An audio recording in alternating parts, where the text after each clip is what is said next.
जय हिंद दोस्तों, मैं विपिन कुमार आपका अपने YouTube channel web study point में आपका हार्दिक स्वागत करता हूं। जैसे ही कल हमने आपको एडवांस मैथ के कुछ फॉर्मूले लिखवाए थे 2D में, उसके आगे के फॉर्मूले आज हम आपको लिखवाएंगे। मैं उम्मीद करता हूं आपने वे फॉर्मूले सब याद कर लिए होंगे और जो आज लिखवाऊंगा उनको भी अच्छे से याद कर लोगे, और जब हम क्वेश्चन कराएंगे उनको अच्छे से अप्लाई करेंगे। आगे पढ़ाने से पहले मैं आपसे एक अनुरोध करना चाहता हूं कि आप हमारे इस चैनल को ज़्यादा से ज़्यादा सब्सक्राइब करें, वीडियो को लाइक करें और शेयर करें। ठीक है दोस्तों, चलो आगे हम आज आपको आगे के फॉर्मूले लिखवाएंगे। कल हमने आपको वर्ग तक लिखवा दी थी 2D में। वर्ग क्या होता है? जिसकी चारों भुजाएं बराबर होती है। ठीक है जी, ये सब यहाँ तक मैंने करवाया था। आज हम समांतर चतुर्भुज से स्टार्ट करते हैं। देखो जी, समांतर चतुर्भुज सबसे पहले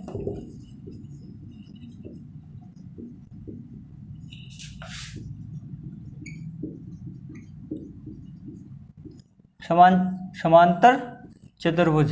समांतर चतुर्भुज क्या होता है जी? समांतर चतुर्भुज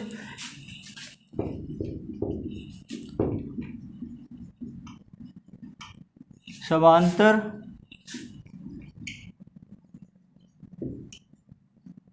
चतुर्भुज की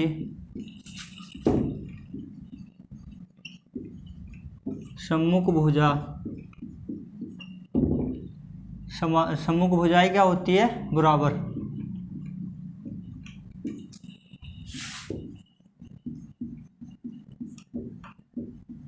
ठीक है जी, समांतर चतुर्भुज की सम्मुख भुजाएं बराबर होती है या समांतर होती है। ठीक है जी, और जो इसके जो संलग्न भुजाएं होती है वे भी 90 डिग्री में होती है हमारी। जो जिस समांतर चतुर्भुज कैसा होता है हमारा? समांतर चतुर्भुज ये हो गया, ये मान लिया A B C और D। ठीक है जी, ये इसकी हमने यहाँ से इस पे एटीट्यूड यानी कि लंब डाल दिया, ये हो गया हमारा। ठीक जी, ये इसकी हो गई हाइट। ठीक है, तो समांतर चतुर्भुज मान लिया हमने, ये भुजा A हो गई, ये भुजा B हो गई, ये भुजा C हो गई और ये भुजा D हो गई हमारी। तो समांतर चतुर्भुज का एरिया क्या होता है यानी क्षेत्रफल। एक तो क्षेत्रफल निकालेंगे हम, क्षेत्रफल का फॉर्मूला क्या होगा, और एक हमारा परिमाप। ठीक जी, क्षेत्रफल क्या होता है? क्षेत्रफल होता है इसका, ये ABCD नहीं होने की जी, यहाँ पे ये हो गया हमारा L इंटू बी कर लो इसको, यानी कि लंबाई है चौड़ाई, इस तरीके से करो। तो क्षेत्रफल क्या हो जाएगा हमारा? इसके क्षेत्रफल होगा हमारा लंबाई गुना ऊंचाई। ठीक जी, लंबाई क्या है हमारी L, ऊंचाई क्या है हमारी H। जो इसका परिमाप होता है, परिमाप होगा हमारा 2 इंटू L प्लस बी। ठीक जी, ये होगा हमारा समांतर चतुर्भुज। समांतर चतुर्भुज क्या होता है? समांतर चतुर्भुज जिसकी सम्मुख भुजाएं बराबर हो। ठीक है जी, यानी कि ये L है तो ये भी L हो जाएगी, और ये B है तो ये भी हमारी B हो जाएगी। और जी परिमाप कैसे निकालते हैं? परिमाप होता है किसी भी आकृति के मतलब जितनी भी उसकी भी भुजाएं होती है उन सबका योगफल। अब देखो यहाँ अगर मैं इसका ये हमने कैसे निकाला, यानी कि ये प्लस ये प्लस ये प्लस ये, यानी कि जो परिमाप होता है, परिमाप निकलता है कैसे, यानी कि L plus B plus L और प्लस B। ठीक जी, यहाँ से 2L हो गया और 2B हो गया हमारा, दोनों में से 2 कॉमन ले लिया, L प्लस B आ गया हमारा। ठीक जी, ये परिमाप का फॉर्मूला इस तरीके से आता है। आगे देखो हमारा, अब आगे आता है हमारा समचतुर्भुज। यहाँ तक इसको नोट कर लो, आगे देखो फिर।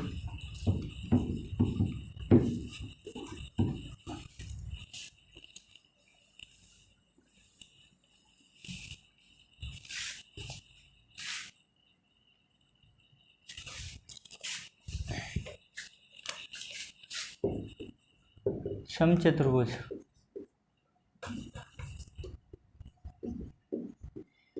समचतुर्भुज क्या होता है? ऐसा चतुर्भुज जिसकी चारों भुजाएं बराबर हो, आपस में बराबर होती हो। ऐसा चतुर्भुज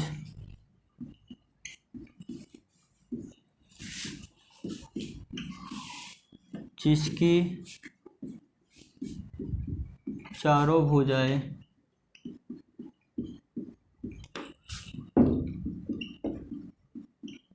बराबर हो। समचतुर्भुज कहलाता है।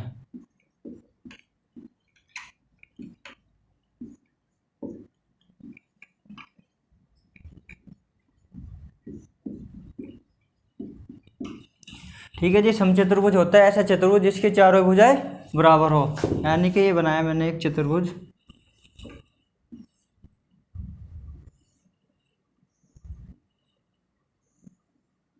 इसको नाम दे दिया ए बी सी और डी। ठीक है जी, यानी कि ये भी एल होगी, ये भी एल, ये भी एल और ये भी एल, चारों भुजाएं क्या होगी बराबर होगी, यानी कि एल एल एल। ठीक है जी, और इसके ये हो गए हमारे विकर्ण। ये मान लिया हमने विकर्ण D1 हो गया, ये हो गया हमारा D2। ठीक जी, अब इसके जो फॉर्मूले बनते हैं उनको देखो। समचतुर्भुज का क्षेत्रफल क्या होता है हमारा, क्षेत्रफल यानी एरिया 1/2 गुना D1 इंटू D2, यानी कि 1/2 D1 इंटू D2, यानी जो D1 और D2 क्या है हमारे विकर्ण। मैं यहाँ पे लिख देता हूँ D1 एंड D2 हो गए हमारे विकर्ण। ठीक है जी, ये तो इसका क्षेत्रफल, समचतुर्भुज का क्षेत्रफल का फॉर्मूला होता है 1/2 D1 इंटू D2। D1 और D2 क्या है हमारे विकर्ण। इसका परिमाप देखो, समचतुर्भुज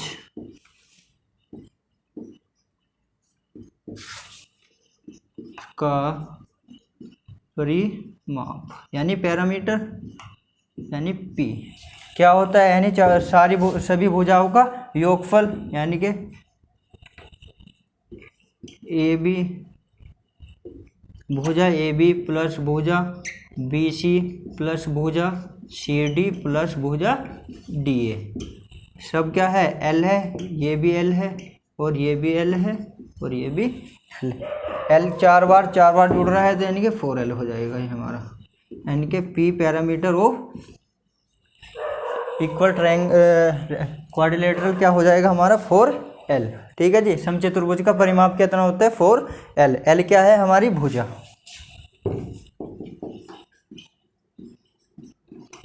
ठीक है जी भाइयों, L क्या होगी हमारी भुजा। देखो अगर हमें समचतुर्भुज की भुजा निकालनी हो तो उसका फॉर्मूला क्या होता है, यानी कि भुजा यानी L बराबर क्या फॉर्मूला होगा 1/2 अंडर रूट D1 का स्क्वायर प्लस D2 का स्क्वायर। ये होता है हमारा भुजा निकालने का तरीका आपका, ये इस तरीके से फॉर्मूला होता है हमारा। यानी समचतुर्भुज में यदि D1 दे दिया और D2 दिया, यानी कि समचतुर्भुज के दो विकर्ण दे दिए और पूछ लिया कि उसकी जो भुजा की लंबाई कितनी होगी, तो उसका फॉर्मूला क्या होगा 1/2 अंडर रूट D1 का स्क्वायर प्लस D2 का स्क्वायर। ठीक है भाइयों, यहाँ तक इसको नोट करो, स्क्रीनशॉट ले लो और इन सारे फॉर्मूलों को याद करते रहना, साथ के साथ ही वीडियो को पॉज करके आगे देखो। आगे देखिए, आगे आता है हमारा समलंब चतुर्भुज। समलंब चतुर्भुज क्या होता है, समलंब चतुर्भुज होता है कोई ऐसी आकृति है, ऐसा चतुर्भुज जिसकी दो भुजाएं आपस में क्या हो समांतर हो, ऐसा चतुर्भुज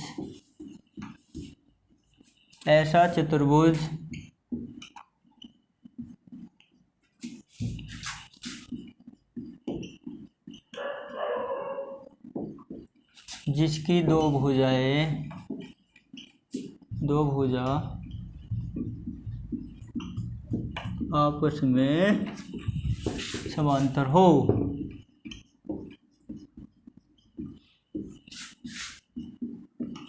समलंब चतुर्भुज कहलाता है।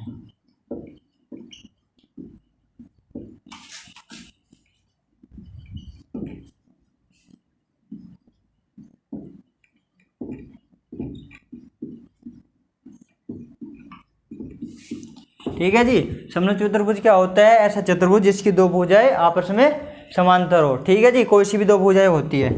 अब देखो इसका जो डायग्राम होता है, यानी जो इसकी आकृति किस तरीके से बनाते हैं हम, ये बनाया हमने इस तरीके का होता है हमारा ये। ठीक है जी, इसको हमने नाम दे दिया, ये मान लिया A B C और D।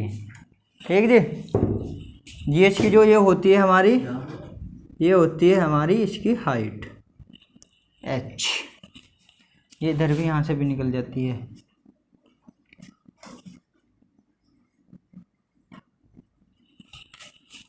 ठीक है जी। अब इसके देखो फॉर्मूले, इसको ये चाहे भुजाओं का नाम दे दो। मान लिया ये हमारी a होगी, ये हमारी b होगी, ये हमारी c होगी और ये हमारी d हो गई। अब दो कोई सी भी दो भुजाएं आपस में क्या हो सकती है, बराबर समांतर हो सकती है। ये वाली भी हो सकती है आपस में। अगर ये है तो फिर ये नहीं होने की, अगर ये नहीं है, अगर ये दोनों हैं तो फिर ये वाली दो आपस में इक्वल नहीं होने की, ये वाली। ठीक है जी। कोई दो ही भुजाएं समांतर होगी आपस में। अब इसके फॉर्मूले देखो जी कैसे करेंगे। हमारा जो समलंब चतुर्भुज का जो क्षेत्रफल का फॉर्मूला होता है, यहाँ पे लिख देते हैं हम क्षेत्रफल, यानी कि एरिया ऑफ ट्रेपेजम। क्षेत्रफल यानी एरिया क्या होता है जी हमारा, 1/2 गुना समांतर भुजाओं का योग गुना ऊंचाई। ठीक जी। या इस तरीके से लिख लो। इसको हम लिख सकते हैं 1/2। मान लिया समांतर भुजा ए बी, यहाँ पे लिख दे रहा हूँ मैं ए बी, जो पैरेलल है किसके, डी सी के। ठीक है जी।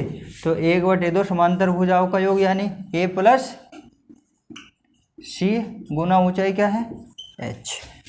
ये हमारा इसका क्षेत्रफल का फॉर्मूला हो गया। ठीक है जी।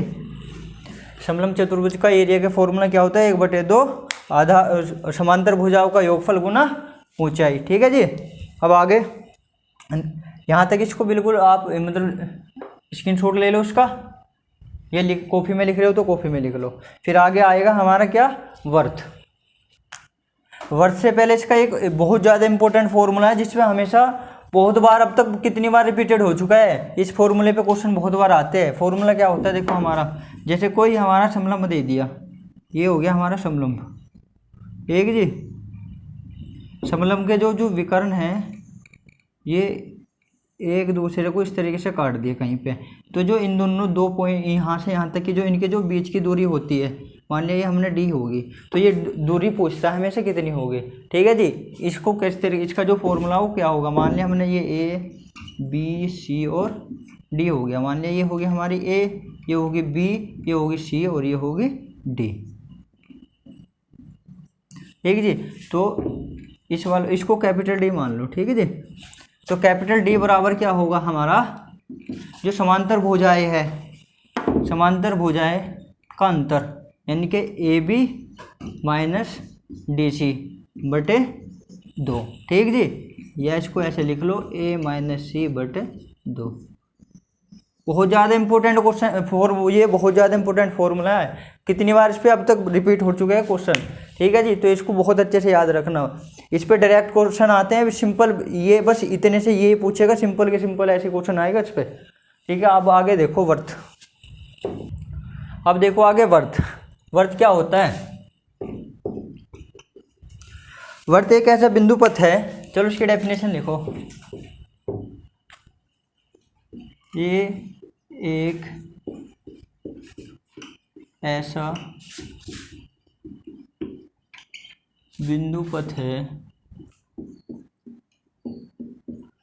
वर्त एक ऐसा बिंदु पथ है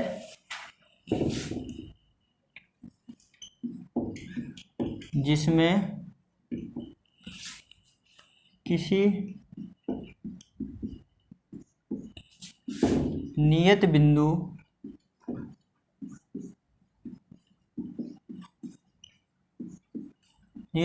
से परिधि की दूरी, नियत बिंदु से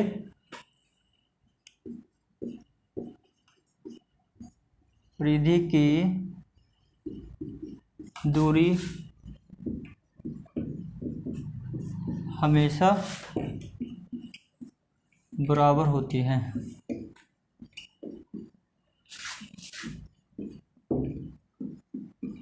और इस नियत बिंदु को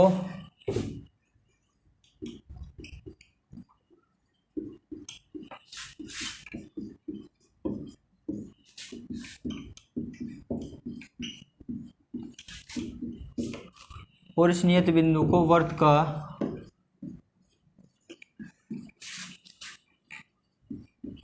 केंद्र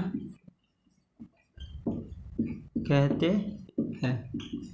ठीक है जी भाइयों, देखो एक वर्त एक ऐसा बिंदु पथ होता है जिसमें किसी नियत बिंदु से परिधि की दूरी, नियत बिंदु से परिधि की दूरी हमेशा क्या होगी, बराबर होगी, और इस नियत बिंदु को वर्त का केंद्र कहते हैं। और जो ये दूरी होती है ये वर्त की त्रिज्या कहलाती है। और नियत भी यहाँ से नेक्स्ट देखो, नियत बिंदु से परिधि की दूरी वर्त की त्रिज्या कहलाती है।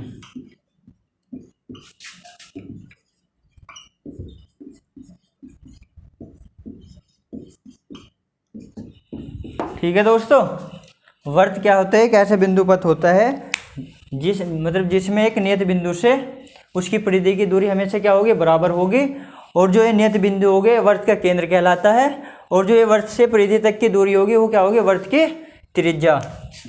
वर्त हमारा इस प्रकार होगा, ये हो गया हमारा वर्त, मान लिया नियत बिंदु हो गया ये, और ये यहाँ से परिधि की कहीं पे मिला लो, ये इस तरीके से ये मिला दियो, ये मिला दिया, ये मिला दिया, ये हमेशा क्या होगी, इक्वल होगी। ये पॉइंट मान लिया हमने ओ है, ये आर यानी त्रिज्या, ये भी त्रिज्या, ये भी त्रिज्या, और ये भी त्रिज्या हो जाएगी। ठीक है जी, इस प्रकार। अब देखो इसके फॉर्मूले, जो फॉर्मूले होते हैं, वर्त का क्षेत्रफल क्या होगा हमारा, वर्त का क्षेत्रफल क्या होता है, पाई आर स्क्वायर। ठीक है जी, आर क्या है, यहाँ पे त्रिज्या है, और पाई की जो वैल्यू होती है हमारी 22/7 होती है। ठीक है जी, आर हमारी क्या हो जाएगी, त्रिज्या। ये हमारा वर्त का क्षेत्रफल होगा। वर्त की परिधि क्या होगी, वर्त की परिधि यानी P क्या होता है हमारा 2πr। ठीक है जी, 2πr। और वर्त का व्यास क्या होता है, वर्त का व्यास होता है हमारा त्रिज्या का 2 गुना, यानी कि D बराबर 2r हो जाएगा हमारा। ठीक है जी, ये यहाँ तक 3 फॉर्मूले हो गए। आगे हमारा जो परिमाप होता है, परिधि होती, जो परिधि यानी कि हमारी सर्कमफ्रेंस ऑफ सर्कल क्या होगी, P = एक फॉर्मूला और इसका होता है √4 पाई a। ठीक है जी, यदि क्वेश्चन में कहा, मतलब वर्त का क्षेत्रफल दे दिया और हमसे पूछ लिया परिमाप, ठीक है जी, तो उसका बिल्कुल सीधा फॉर्मूला इस फॉर्मूले में रखेंगे, हम निकाल देंगे यहाँ से। P = हो जाएगा √4 पाई a। ठीक है जी, और आगे आता है हमारा अर्धवर्त। इसको यहाँ तक पहले, आगे अर्धवर्त को पढ़ाने से पहले इसको यहाँ तक अपनी कॉपी में राइट डाउन कर लो, लिख लो, और या चाहे स्क्रीनशॉट लेना चाहते हो स्क्रीनशॉट ले लो। ठीक है जी, मैं साइड हो रहा। अब आगे देखो, आगे आता है हमारा हाफ सर्कल यानी कि अर्धवर्त।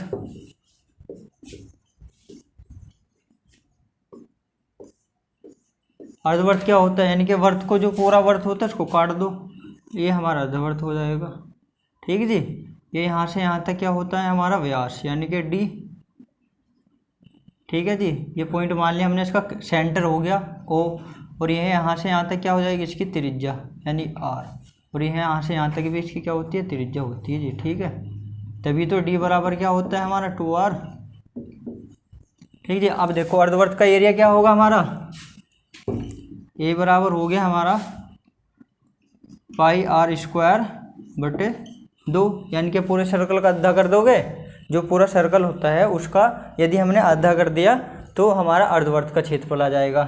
ठीक है जी, इसका जो परिधि का फॉर्मूला होगा, यानी परिमाप क्या होता है, परिमाप होगा इसका पैरामीटर हमारा पाई r + 2r। आर। ये यहाँ से आप आर कॉमन ले लो, पाई प्लस 2। ठीक है जी। इसका जो परिमाप होगा यानी कि parameter of half circle is equal to R into pi plus 2। ठीक है भाइयों। आगे देखो, आगे इसको हम ऐसे भी लिख सकते हैं, ये इसकी वैल्यू 36/7 इंटू आर, चाहे डायरेक्ट आप इसको याद रख लो। ठीक है जी। ये भी इसका फॉर्मूला होता है, हाफ जो हमारा हाफ सर्कल का पैरामीटर होता है 36/7 इंटू आर। नेक्स्ट आता है, अब आगे आते हैं हमारे चाप की लंबाई। देखो जी, चाप की लंबाई जैसे कोई वर्थ है, ये दे दिया हमारा वर्थ, एक मिनट सही बना लेता हूँ मैं एक बार, ये हो गया हमारा वर्थ। ठीक है जी। ये इसका मान लिया हमने सेंटर है और ये इसकी रेडियस होगी, रेडियस के द्वारा ये इन्होंने एक काट दिया चाप। ठीक जी। जो चाप का ये हमारा, इसको मान लिया हमने थीटा, और ये हो गई हमारी रेडियस आर। ये मान लिया पॉइंट ओ, ये मान लिया ए, ये मान लिया हमने बी, ये हो गया हमारा सी। ठीक है। तो चाप की लंबाई क्या होगी हमारी? चाप की लंबाई होती है हमारी थीटा डिग्री में बटे 360 गुना 2 पाई आर। ठीक है जी। यानी कि सी बराबर आ जाएगा हमारा ये, एक तो यहाँ से बनता है। नेक्स्ट आता है हमारा वर्तखंड का क्षेत्रफल। वर्तखंड का क्षेत्रफल, वर्तखंड का क्षेत्रफल क्या होता है जी? ये होता है हमारा थीटा डिग्री बटे 360 गुना पाई आर स्क्वायर। ठीक है जी। ये हो जाता है हमारा ये फॉर्मूला। यहाँ से ये आपको दो फॉर्मूले याद रखने हैं। ठीक है जी। स्क्रीनशॉट ले लो उनका। और आगे हमारा अंत्यवर्त यानी इन सर्कल। अंत्यवर्त क्या होता है? देखो जी, किसी त्रिभुज के अंदर खींचा गया वर्त जो त्रिभुज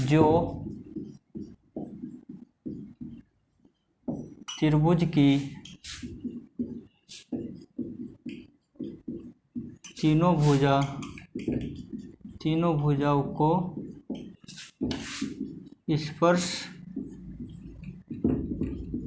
करता हो, अंतवर्त कहलाता है, यानी इन सर्कल कहलाता है।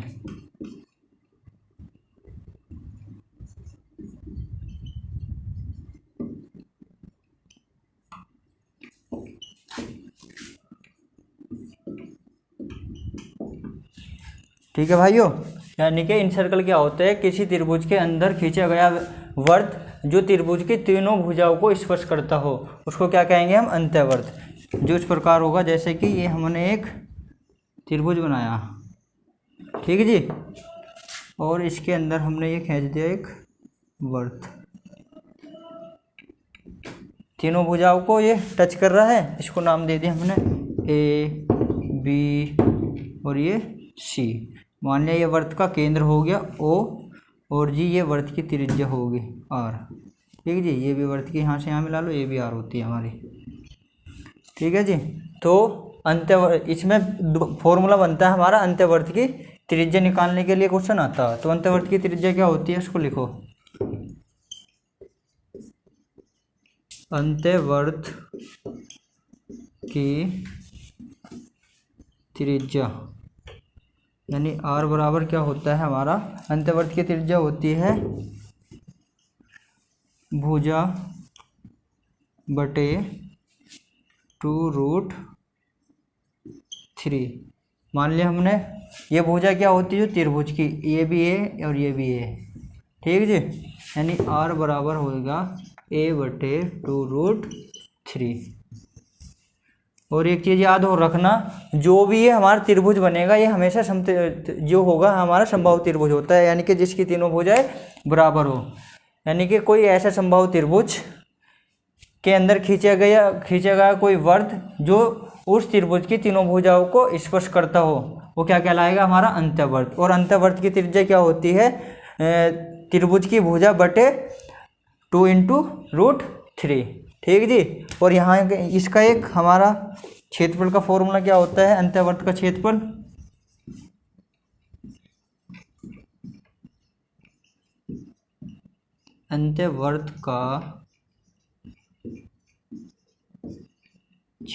अंतःवृत्त का क्षेत्रफल होता है हमारा π/12 गुना भुजा का स्क्वायर। ठीक जी, 5/12 गुना भुजा का स्क्वायर, यानी कि इसको ऐसे लिख दो, 5/12 भुजा क्या है? ए का स्क्वायर। ये हो गया हमारा एरिया ऑफ इन सर्कल। ठीक जी। उसके बाद आता है हमारा परिवर्त। आगे आता है हमारा परिवर्त।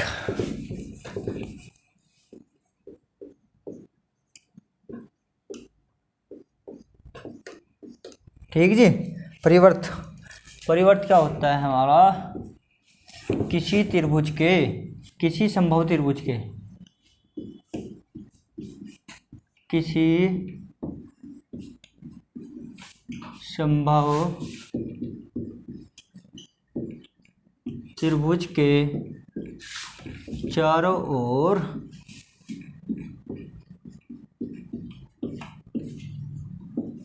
ओर खींचा गया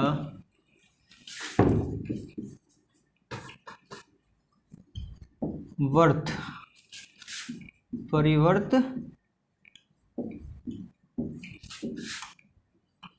कहलाता है। ठीक है जी भाइयों, परिवर्त होता है किसी समबाहु त्रिभुज के चारों ओर खींचा गया वृत्त परिवर्त कहलाता है। जैसे मैंने बनाया ये एक समबाहु त्रिभुज और इसके चारों ओर हमने खींच दिया इस तरीके से एक सर्कल।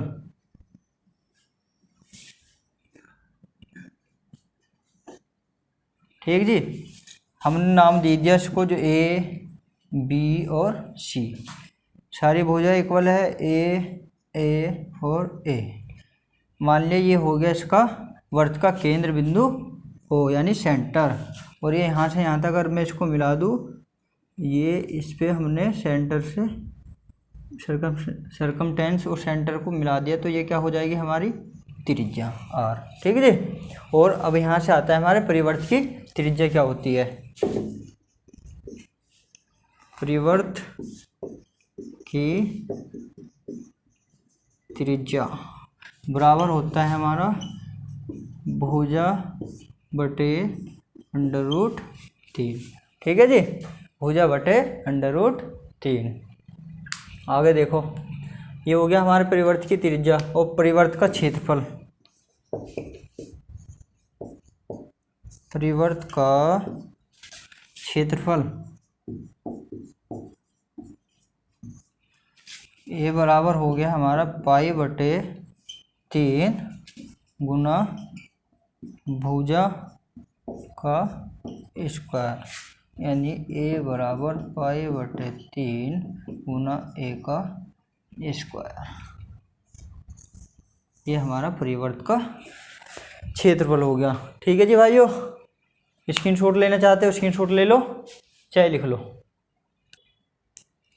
आगे आता है हमारा आयताकार घर या डिब्बा। कोई मतलब आयताकार डिब्बा देखा होगा आपने, या मान लिया अपना कमरा ही ले लो। ठीक है जी। तो इसके जो कुछ हमारे 4-5 फॉर्मूले होते हैं उनको लिखो और अच्छे से इनको याद करना। सबसे पहले जो फॉर्मूला होता है इसमें हमारा फर्श का क्षेत्रफल,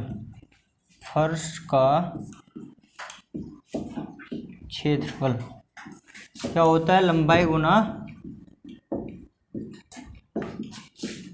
चौड़ाई, यानी कि L × B। ठीक है जी। आगे आता है हमारा यहाँ पे फर्श का क्षेत्रफल हो गया लंबाई गुना चौड़ाई या L इंटू बी। सेकेंड होता है हमारा कमरे की 4 दीवारों का क्षेत्रफल, यानी कि 4 दीवारों का क्षेत्रफल। 4 दीवारों का क्षेत्रफल क्या होता है हमारा 2HL प्लस बी। ठीक है जी, 2HL प्लस बी। तीसरा आता है हमारा 4 दीवारें तथा फर्श का क्षेत्रफल, यानी कि एरिया क्या होगा हमारा 2H into L plus P plus L into B. ठीक है जी। चौथा आता है हमारा 4 दीवारें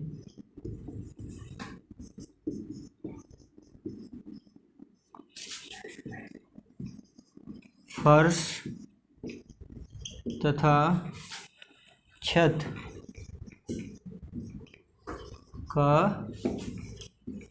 क्षेत्रफल, यानी एरियाज का फॉर्मूला क्या होगा हमारा, ये होगा हमारा 2H into L plus B plus L into B और प्लस L इंटू बी। यानी इसको आगे कैसे लिख सकते हैं हम 2H L plus B plus 2L into B. ठीक है जी, ये हो गया हमारा। इसके हमारे जो एक आयताकार डिब्बा या कमरे के रूप के जो 4 फॉर्मूले बनते हैं, ठीक है जी, इनको आप अच्छी तरह से याद कर लेना। ये हो गया हमारा पहला होता है फर्श का क्षेत्रफल। फर्श का क्षेत्रफल होता है लंबाई गुना चौड़ाई, यानी कि मैं यहाँ पे लिख दे रहा हूँ L क्या है हमारा, L है हमारी लंबाई, B है हमारी क्या, B हो जाएगी हमारी चौड़ाई और H हो जाएगी हमारी ऊंचाई। ठीक जी। 4 दीवारों का क्षेत्रफल क्या हो जाएगा 2H into L plus B और 4 दीवारें तथा फर्श का क्षेत्रफल 2H L plus B plus L into B. चौथा आता है हमारा 4 दीवारें फर्श तथा छत का क्षेत्रफल क्या हो जाएगा 2H L plus B plus 2LB। ठीक है जी। ये हमारा आयताकार घर या आयताकार डिब्बा जो होता है उसके फॉर्मूले हो गए। आज हम यहीं पे समाप्त करते हैं और कल हम 2D के सारे फॉर्मूले आपको पूरे करा देंगे और ये फॉर्मूले आपको ज़्यादा से ज़्यादा याद करने हैं। रोज़ डेली आप इनको 1 या 2 बार सुबह और शाम देखोगे तो आपको ये जल्दी याद हो जाएंगे। सही है। या आप इन सभी फॉर्मूलों का किसी एक पेज पे लिख के जहाँ पर आप सोते हो वहाँ पे इसको चिपका दो और दिन में 2 या 3 बार, और मतलब सुबह जब उठते हो, जब रात को सोते हो, तब इनको इन पे नज़र मार लिया करो और ये अच्छे से तुम्हें याद हो जाएंगे। ठीक है। और ये ज़्यादा तुम्हें याद हो जाएंगे जब हम क्वेश्चन कराएंगे, ये क्वेश्चन में अप्लाई करेंगे और अच्छे से आपको समझ में आएंगे। और आप इस वीडियो को ज़्यादा से ज़्यादा शेयर करें, लाइक करें और चैनल को सब्सक्राइब करें। ओके दोस्तों, जय हिंद। मिलते हैं आपको कल एक नई वीडियो के साथ में।